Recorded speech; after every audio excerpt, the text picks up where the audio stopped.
Здравствуйте, меня зовут Руденко Наталья Владимировна. Я терапевт ветеринарной клиники «В добрые руки», и сегодня мы с вами поговорим о кашле. Часто мне задают вопрос, почему собаки кашляют. Причин может быть очень много. Основные причины острого кашля, вот именно респираторные, которые возникают осенью, это вирусные инфекции, микробные инфекции. Вирусных инфекций достаточно много входит в респираторный комплекс. Туда входят и парагрипп, и грипп, и коронавирус собак, но это именно специфичный вирус, то есть он находится у собак, он не передается человеку.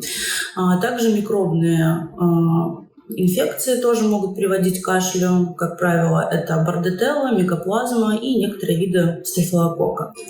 Если исключены все патологии, то мы предполагаем поведенческую проблему. Также нужно учитывать тот момент, что животные, которые поедают фекалии, они подвержены риску заражения паразитами, поэтому таких животных особенно нужно регулярно обрабатывать от гельминтов.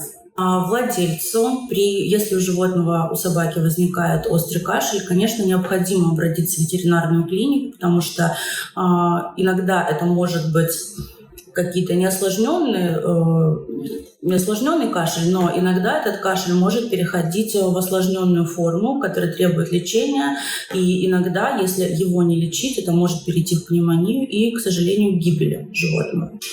Не стоит переживать, что вы можете заразиться от собаки какой-либо инфекцией, потому что вирусы зачастую строго специфичны для животных, поэтому лучше взять собачку и прийти в клинику для диагностики.